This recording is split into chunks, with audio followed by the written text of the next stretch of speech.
Hello, dear viewer. A very good afternoon to you. Welcome to Family Faith right here on Capuchin TV with me, Maureen Kimani, and of course, my co-host, Maggie Maina, where we bring you conversations concerning the youth. And today we delve again and we embark to another conversation, that is debate. I know you love these sessions.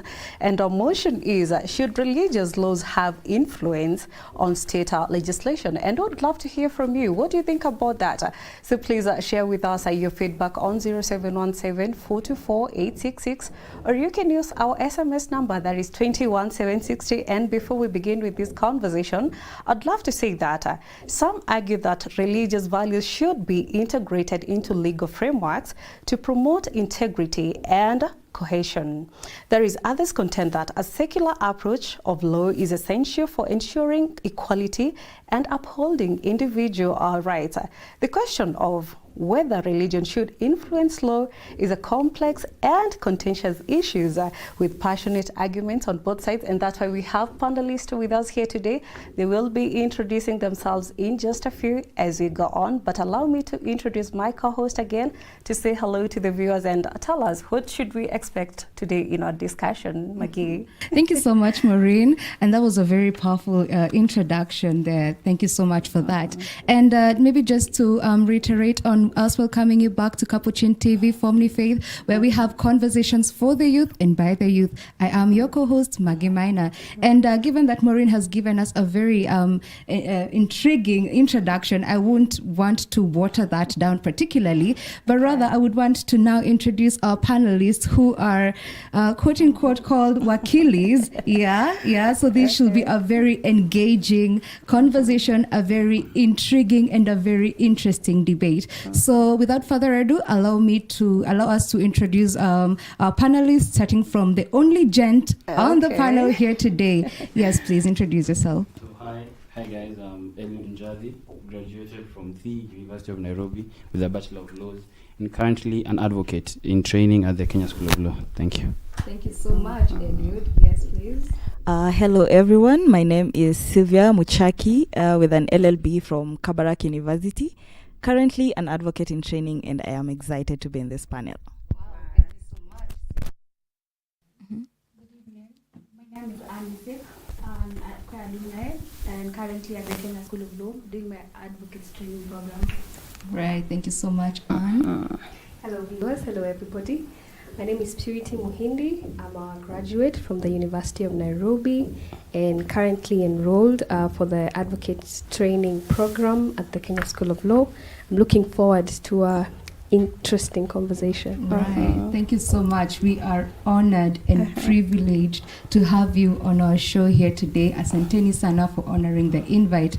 So maybe Maureen, without further ado, should we delve straight into this particular debate? Yeah, very true. But I think I can say something. I find very interesting with Purity's name. There is Purity Muhundi. You know, many people might Muhindi. Yeah. Why Muhindi? Unajua nasema, Muhindi is here in the studio. So I hope we shall have a very interesting conversation. So welcome you all once again. I think, Maggie, you can take us over. Who are the proposing and opposers? Maybe you can let the viewers know. Yeah, sure. Maybe who we are can the start opposers? We will be proposing. Okay. Yes. So we should give your name, Team A, Team B. Okay. All right. All right. So, as is the culture during debate shows, we are bound to begin with the proposers and then head on to the opposers. So, without further ado, Team A, take it away. All right. So, should religious views or values or beliefs have an influence in legislation? I believe, as Maureen has already stated, this is a very contentious issue. And my belief is that we cannot really entirely separate religious beliefs in a society and the laws that govern that society. Why? Because laws are not created in a vacuum. The legislators are human beings. They are part of society, and these laws are also being formulated for the society. And societies, even in history, if we go back in history to England, or even the participation of the Black Church in the West, in the United States, when we talk about civil rights movements, the abolitionist movements when it comes to slavery, at the very core of these movements and the laws that followed is the church. Let me say religion, because I'm not particularly advocating for one particular set of religious beliefs, but at the core of these movements is religion. And so my belief is that religion holds a very central point in society. And the laws that we are talking about are being formulated to govern these societies by these societies. And no, we cannot separate the two. So yes, we will be advancing the argument that yes, religious views, values or beliefs should indeed have a say in our legislation. Just as an introduction. Thank you. Thank you very much. I can see you're very ready to say something and to add up to whatever your partner has talked about. Yeah.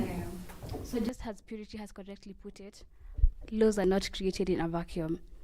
From the ancient days, I'll actually take you to the biblical times, because we're advancing that religious laws actually influence, state laws in any other, I feel like in many states.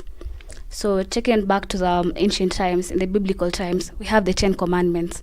Back in the day, these people actually relied on the 10 Commandments to actually survive amongst themselves. And we see that has been also influenced by, we can see that has been advanced by many nations. For example, Kenya, we have some of the laws that we actually got from the 10 Commandments. For the Muslims, for example, we have Sharia laws that actually influence Islamic law. So I feel like actually religious laws do play a part in state laws. Yeah, that will be the debate we'll be advancing today. All right, very interesting. There we have it from our proposers. But at this point, we would love to hear what the opposers have to say as an introductory to this particular debate. So, Mr. Njadi and Madam Sylvia, take it away.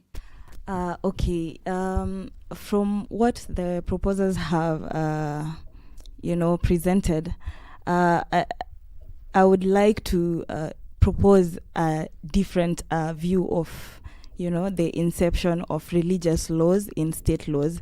And I am of this different, opinion that given that the existence of religious norms, the existence of religious laws, the basis of these laws are not, uniform.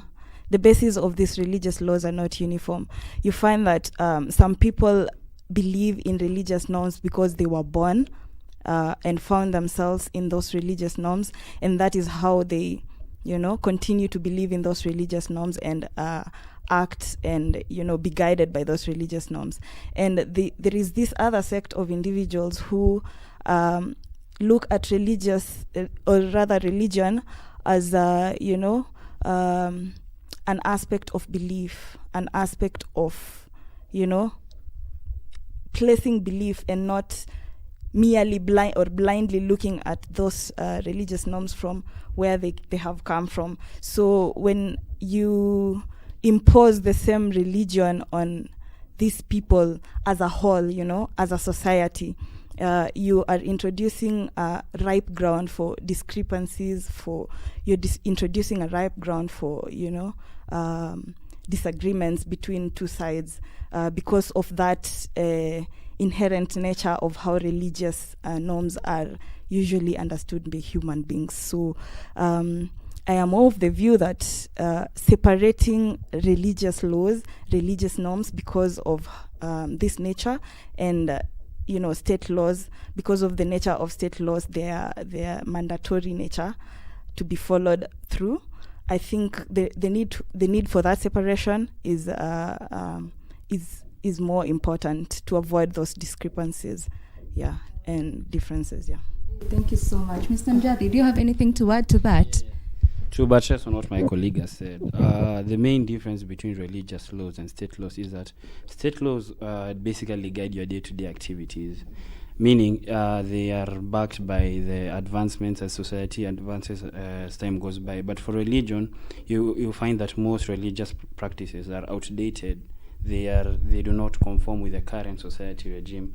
For instance, on the women empowerment front, which we'll discuss later on in the argument, for gender rights or LGBTQ plus people, which we'll also discuss further on.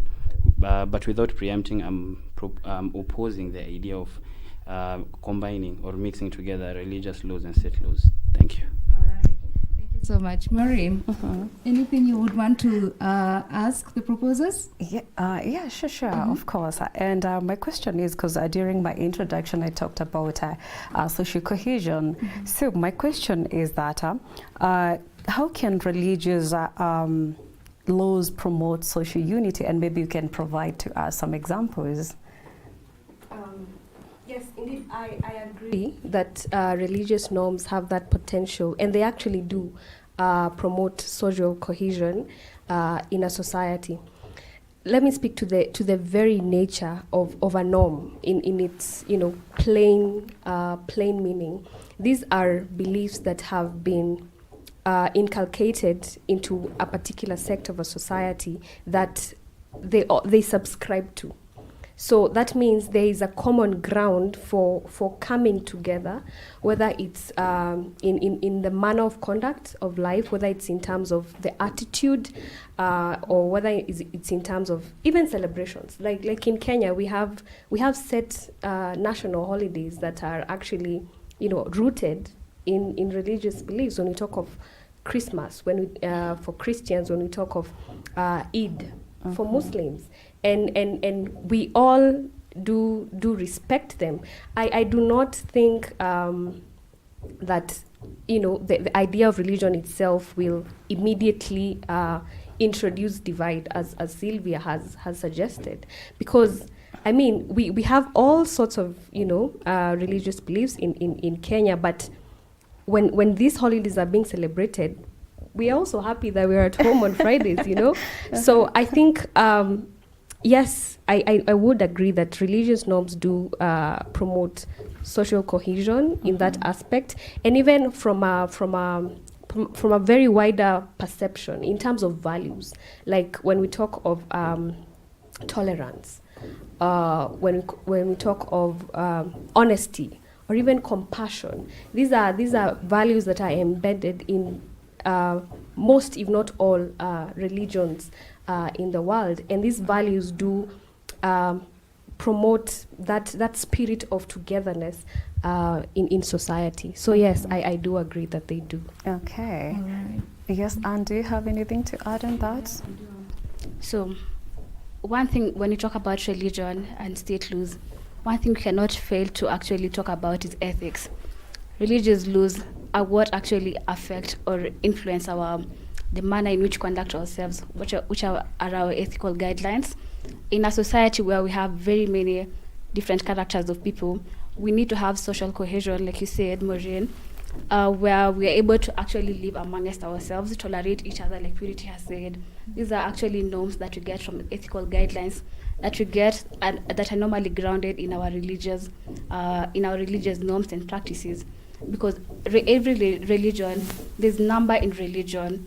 We get many people actually come together because there's a common good they're actually fighting for or they're fronting for.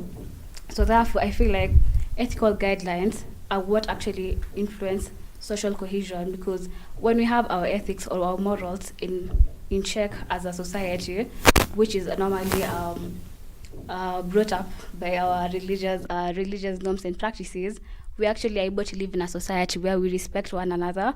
There's a lot of social unity, there's a lot of togetherness, and that is a society everyone wants to live in.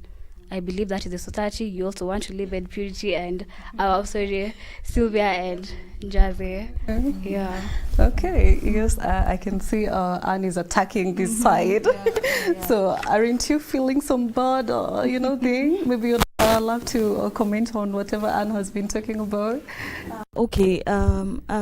To one extent, I would agree to what you're saying. But one would ask themselves, what about the minority?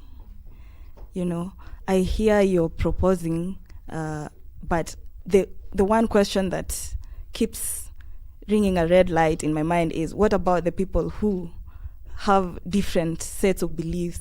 What about people who do not really believe in religion, you know?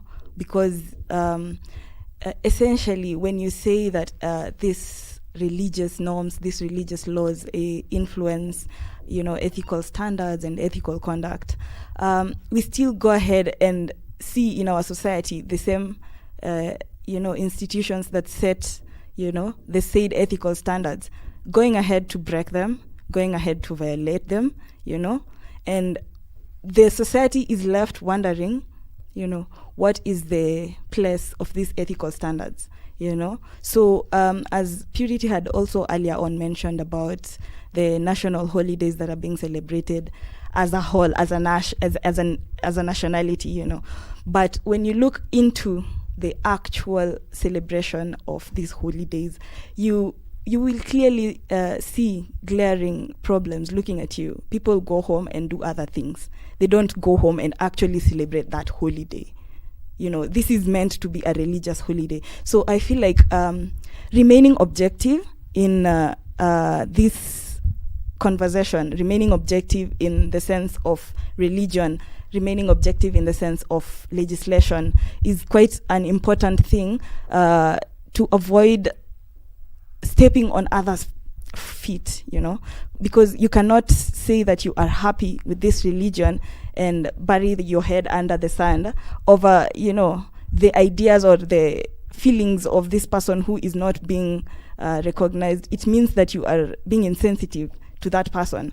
And so so that we can, you know, enhance inclusivity of every person and ensure you know, the protection of the dignity of every person in the society, including those who do not have religious beliefs, are, you know, well maintained, are well safeguarded. And that is why I would oppose the motion. Okay, do you have anything to add to that? What I can say is that in terms of ethical, it is on a matter of interpretation.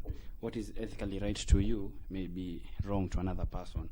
But for religion, it, for lack of a better word, forces you to abide by these set norms. And like we had said before, religion, it's a double-edged sword. People, there are those who know why they went to that specific religion, be it Islam or Christianity.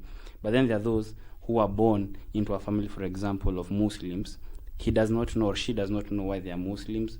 They don't know why they practice certain, but just because they are born into it, they perform the said obligations without necessarily knowing why they are doing it. But for state laws, you need to know why that law is there.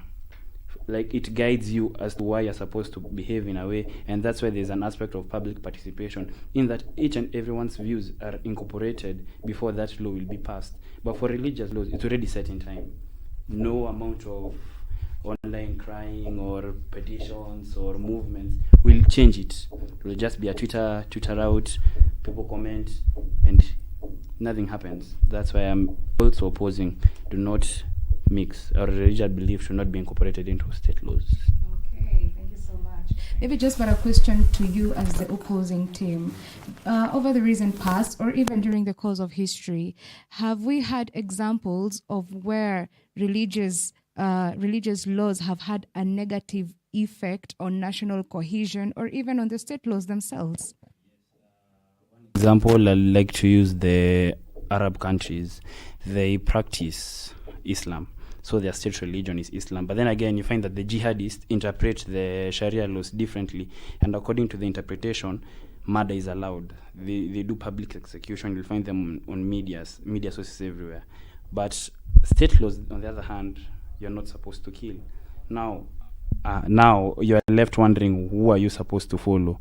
The state laws that say you're not supposed to kill, or the religious-based imposed that says just because the religion says this, you kill or murder someone else?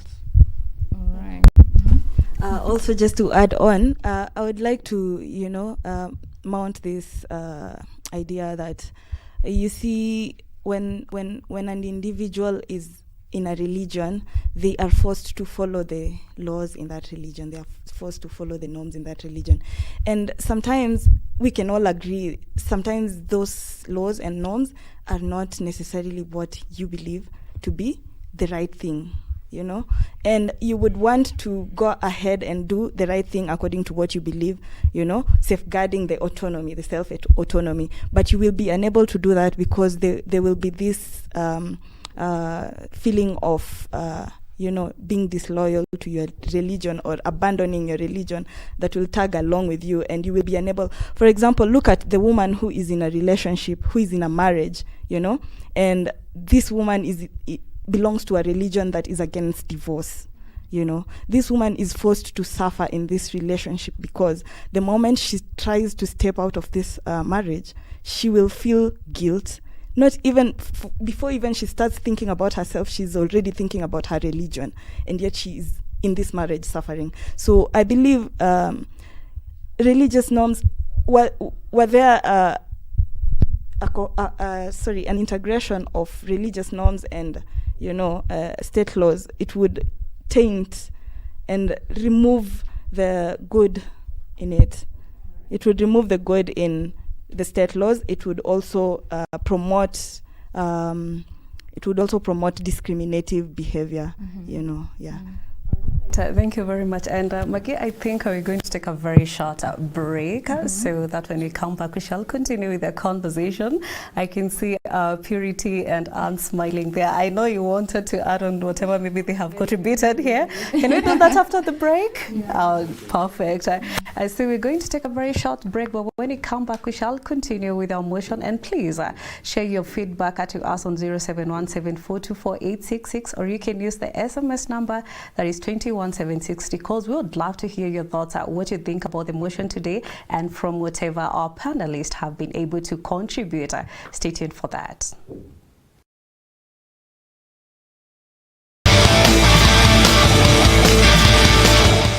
Yo, what's up my guys? Jenny was say the wait is finally over. Yeah, and Capuchin TV brings you exciting news for the youth this year 2024 with the youth program called Form Ni Faith.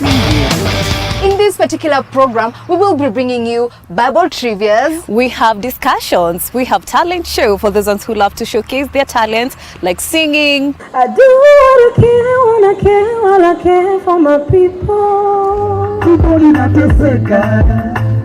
Modeling, oral narratives, spoken words. Hey, stop walking while I'm talking. Nataka kuji-express, at least nitoe stress. Even if I can smile, it's only for a while.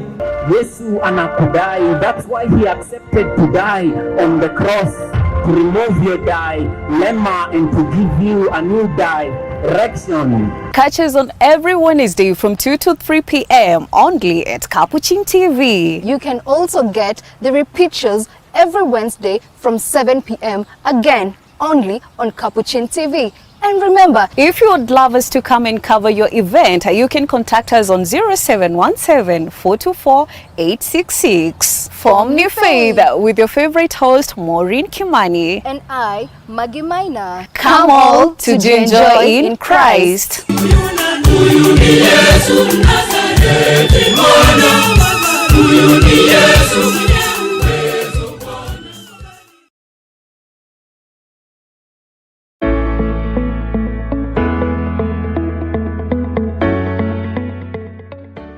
Teaching is the one profession that creates all other professions. Through the Education Office in the Archdiocese of Nairobi, His Grace Philip Anyolo invites all principals, head teachers, directors and chairpersons of boards from all Catholic-sponsored schools in the Archdiocese of Nairobi to attend Teachers' Day on Saturday, June 8th this year at St. Mary's Musongari starting from 8 a.m. Guided by the theme, a teacher who evangelizes through active participation in Christian life. Mwalimu anayeeneza Injili kwa kushiriki kikamilifu katika maisha ya Kikristo.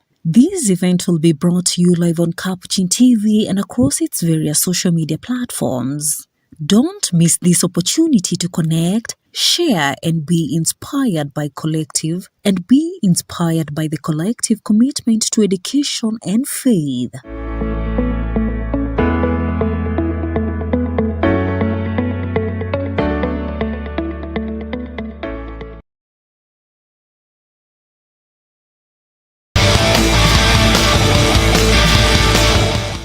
Yo, what's up, my guys? Yeah, Jenny was say the wait is finally over. Yeah, and Capuchin TV brings you exciting news for the youth this year 2024 with the youth program called Form ni Faith.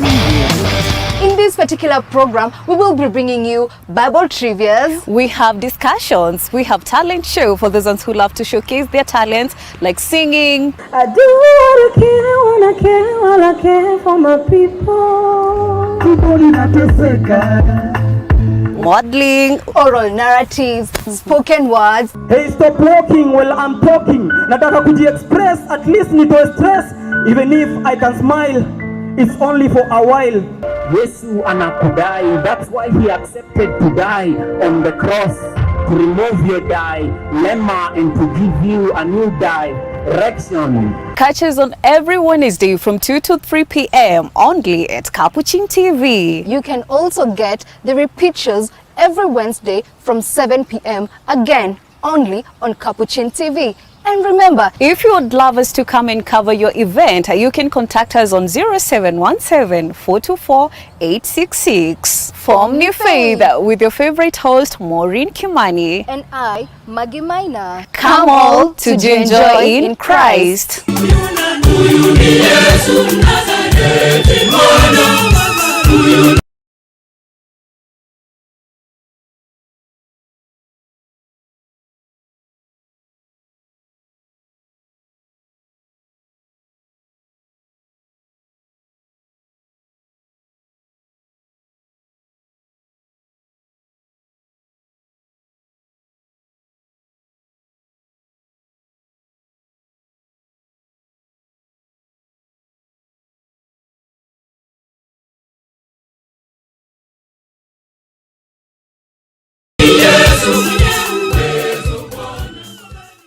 Hello, dear viewer. Welcome back to our conversation right here from New Faith with me, Maureen Kimani, and my co-host, Maggie Maina, who will delve onto issues affecting the youth and have a different conversation from debates, Bible trivias, and so many more. And welcome back to our second part as we continue with our conversation. That is the motion: should religious laws have influence on state legislation? And in case you are joining us for the second part, we have had a very interesting conversation on our first part, and we shall continue with this discussion. And allow me to introduce our panel with us here today. On my far left we have Eliud, and we have Sylvia, and on my far right we have Purity and Anne. Thank you very much for making time, and welcome back to all of you. Maggie, what do you have to take us through on this second part? Yeah, indeed. That was we were on a hot one earlier on, and maybe before we even continue, I would just love to give a shout out to Fam 9. They are in the building. They are part of our backstage here today. We have Stephen Mihango, we have Brenda, we have Audrey, and finally we have Joy Nzuki. Karibuni sana.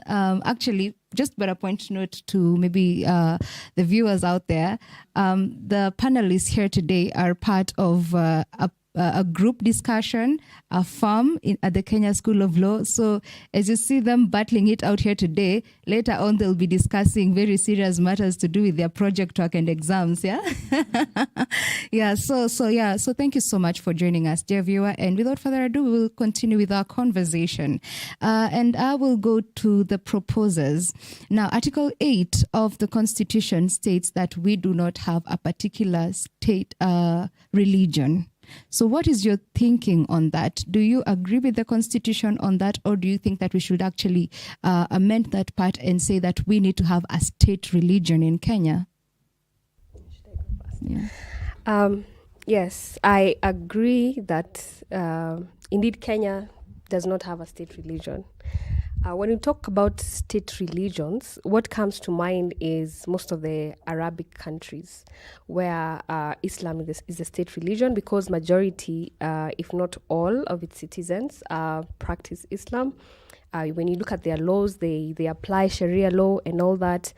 That is not the case in Kenya, and yes, it should not be the case in Kenya, and that is not what we are advancing, that we should have a state religion, because those are two entirely separate things, because we are a heterogeneous society to begin with, and while people have probably argued, and numbers don't lie, that's what we say, that majority of the Kenyan populace is indeed Christian, majority of them, although not all are practicing, but majority of them are.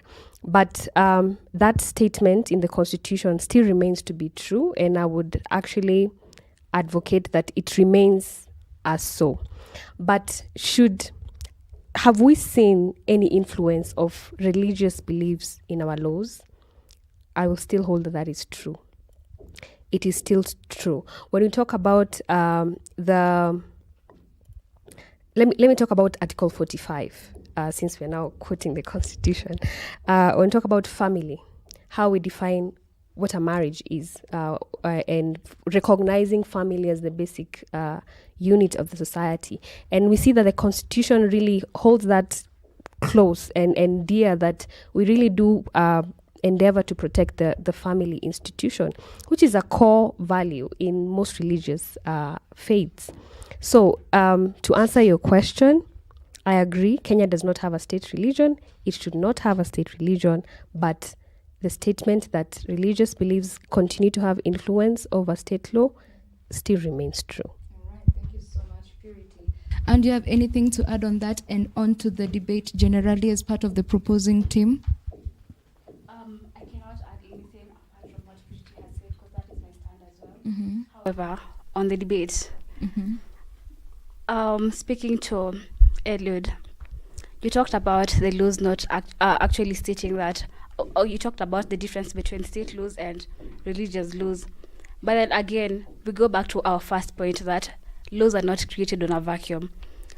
For example, let's take the instance of the law that says it is actually illegal to commit a murder, for example, to kill someone.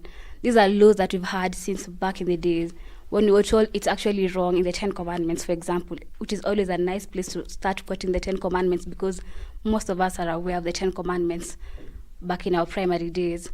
So we had that particular provision in the 10 Commandments: do not commit murder, do not kill someone, basically. This is actually what actually influenced some of the laws that we currently have. Look at the Penal Code. It is a major offense to actually commit murder and kill someone. For example, whoever it is an offense, and you're actually held culpable for that particular offense. So I really believe that religious laws or norms and practices, whatever religion it is, they actually influence our national laws or state laws. Yeah. Also, onto Sylvia, you talked about the point on majority and the minority. Remember, at the end of the day, the majority, it's a democratic society. Speaking of Kenya, the majority people actually, the ones that prevailed, democracy, I mean, is all about numbers. So whenever there's a majority, yes, we know there's a minority. And that's why we're not actually saying that religious laws should actually be made state laws, like you had said. However, we're saying that our religious norms and practices can actually influence, or should rather influence, our national laws. So yes, we are alive to the fact that minority population exists, and we're not saying that they're negligible. However, we're saying that in as much as we're going to have these religious norms and practices, we can actually do it in moderation. We can have a balance. You know, if you're going to apply religious norms and practices, then have it on a balance, you know, so that it's not entirely that even those that are not practicing Christians or Muslim or whatever religion are actually left out. Because at the end of the day, it's a society that we seek to have everyone included, to have a very fair nation or state. So yes, minority people are still part of the citizens of any state or nation, and yes, they actually matter. Yeah. However, remember our point is religious norms and practices just influence. We're not saying that we should make religious laws our actual state laws. Yeah, I feel like you should actually get that point. Yeah. All right. Thank you so much, Anne. Maureen, do you have any question to the opposing team?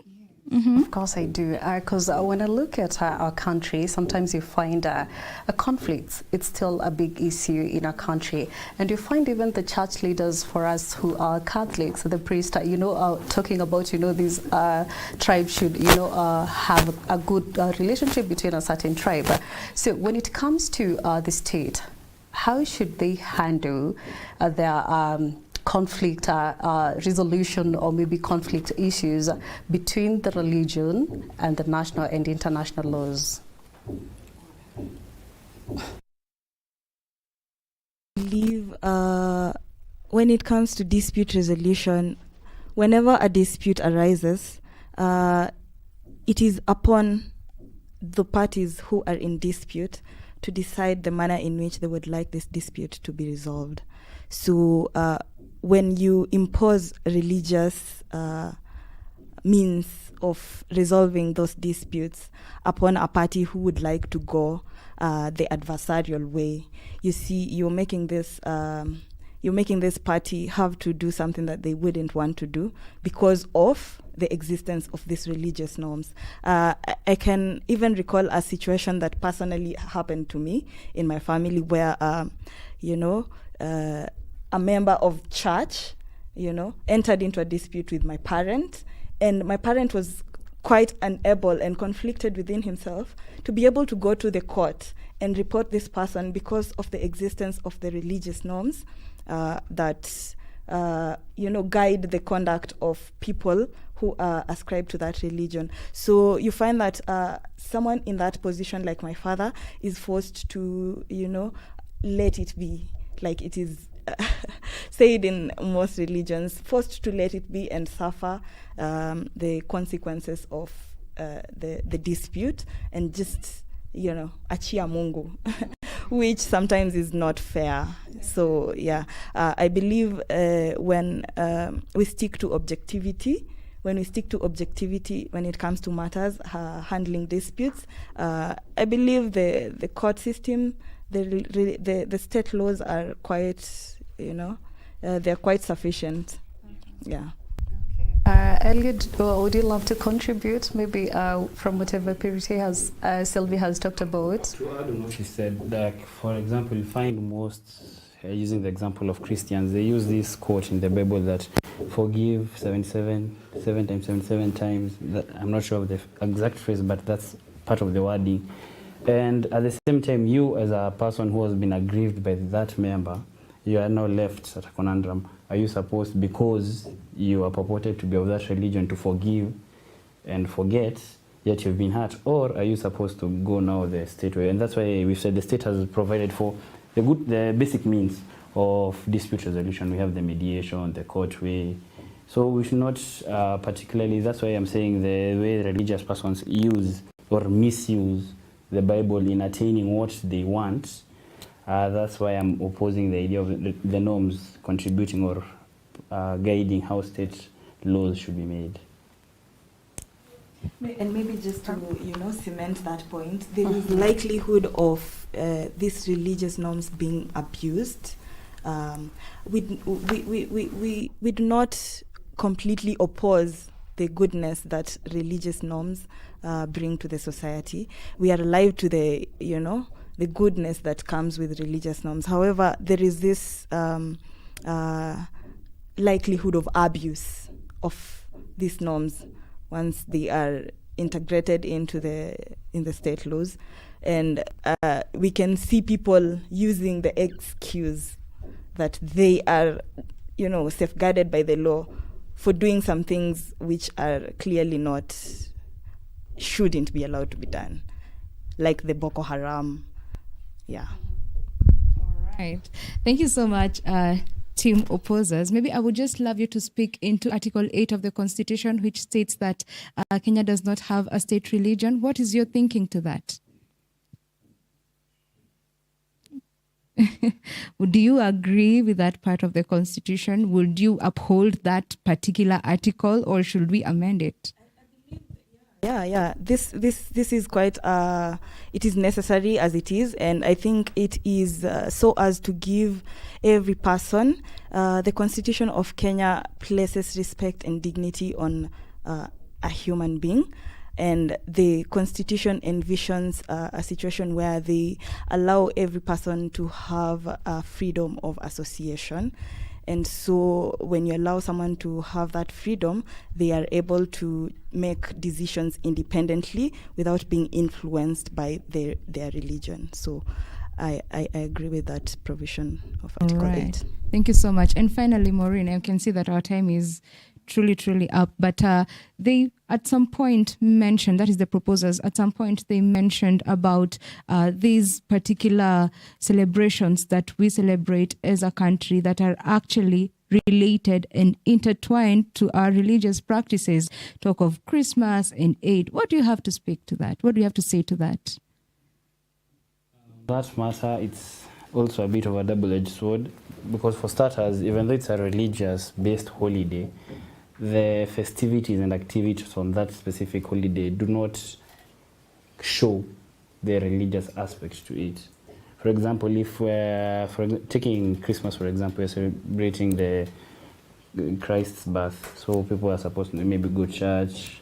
But then if Christmas now, it's a national holiday, yes, but we need to remember that not everyone is a Christian. So imposing it as a national holiday, what about the Muslims? Are they supposed to be left out? What about the Indians? Are they also not supposed to celebrate that day because it is not related to them? Like, there are a lot of persons who ascribe to different religions who on different holidays, be it Eid, be it Christmas, be it Easter, they celebrate it, they choose to celebrate it in a non-religious way so that they find a place, so that they find worth in celebrating that specific day. Yeah, that's my contribution to that point. All right. Thank you so much. Maureen?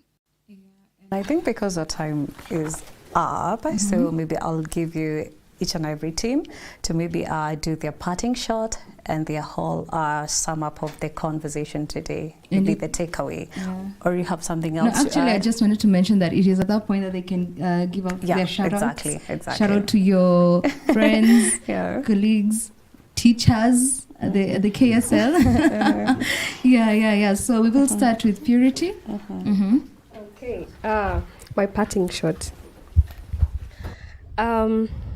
I think at the end of the day, society will always evolve alongside everything that is embedded in it, be it religious beliefs, be it moral values, be it the constant change that we will continue to see in society.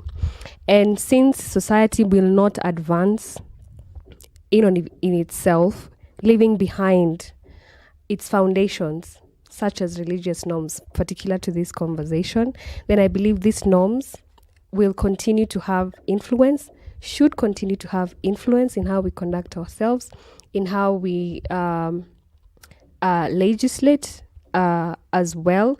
And I think it is important at the end of the day to be rational and objective, as Sylvia has stated, when, trying to tie these two. At the end of the day, what I think is of importance is to strike a balance between what influences state law, what the society needs in that particular point in time, so that at the end of the day we have a just and equitable society. And having such sane and sound conversations, I think, will continue to lead us down the right path as a society. And thank you for having us. Thank you very much. So to buttress Purity's point, I'm going to say that I like that the Constitution of Kenya actually gives us so much freedom as people, as the citizens of Kenya. So even as we practice our religious practices or norms, whatever it is that we actually do, remember that there's a lot of freedom. You can choose to abide by them, you can choose not to, and there are actually consequences for the same. So I feel like Purity has said there needs to be a balance whenever we're actually having our religious norms and practices, and when we're also having our state laws. And remember, at the end of the day, there's always an equilibrium in everything. So yes, we're saying the application of religious laws should not be entirely going to be influenced against others, to others against their will. We are saying that religious norms can actually have an influence for those that choose to actually abide by the religious norms and practices. So yes, it's still a free state. You have your own freedom, which at the end of the day, we respect that. And as we respect that, we also respect that religious norms actually do play a big role, in influencing state laws. Yeah. With that, I'd like to actually give a shout out to my friends, Join Zukie and Brenda Nyamwaro, Audrey Maria, Stephen Mihango, and the rest of Fam 9 in absentia, Griffin, Akira, whatever they are, we are grateful for you guys. And I hope you continue to advance such debates, because we are the people that make the change and bring the change. Yeah, thank you. Popping in right now. I don't know if maybe we can read them. For me, law, okay. Law, if all people accept it positively, for example, the law of August Caesar, of all people to be registered in his own town, and the Mary and Joseph went to their city, David called Bethlehem, and at their span, our Lord Jesus is born. The law brought grace Bethlehem, both religious and to the states. And then we have another one, elusive Kenya democracy, the big Lee Wanjinga. Kenya Kwisha, the economy gods watching over us. As a nation, even our battered economy, the enemy of Kenya is their godly government, which deliberately purposed and schemed to impoverish the Raya by overtaxation, price hikes, a high cost of living, and budgeted corruption, with the belief that a poorer populace is easy to manage and control. In order to roll this kind of mentality, doesn't care about job losses, businesses, and any votes did Musalia, Wetangula, Kingi, Mutua, Duale deliver in order to form their KK government. The coalition parties must respect Mount Kenya 47% contribution anyway. Thank you very much. I don't know, maybe when you do your parting shot, would you love to contribute from whatever has been mentioned and discussed from our viewers and people watching us? Okay, maybe I would just say this. When someone mentions religion, the first thing that comes to my mind is identity. What that person chooses to identify themselves with. And when that person chooses not to choose any religion, they are also making a decision to identify with something. And so the question then should shift from what these laws are doing to what is it that this religious norm trying to do? What is it trying to identify with? What is lying behind the existence of this norm? And that is what should be questioned more than what the norm actually is. Okay. Yeah. And that is my parting shot. Thank you very much, Sylvia. Elliot, 20 seconds. Like what one of them has said, our current leaders, in most of their talks, they usually back themselves by using religion. But then again, their acts do not portray the religion that they purportedly ascribe to. For example, this instance, the Shakahola incident happened. Then the First Lady opted to call all heads of state to the White House, State House, to pray. Now you're wondering, will prayer bring back all the lost lives? And in parting shot, I'd like to recognize my farm members from 5, in particular Mr. Mudambu, Esco, and the others. Next time, we'll be here with them. Thank you. Thank you very much. Maggie, just allow me to say 1, 2, 3. Okay, so we shall say thank you to Martha Okwaro, who is watching us from all the way Kisumu, and of course to Kevin Cheriot, watching from Nairobi. Thank you very much for tuning into this conversation. I hope we shall have a second part maybe next time to continue with the discussion. So thank you very much keeping it from New Faith right here on Capuchin TV with me, Maureen Kimani. See you next time.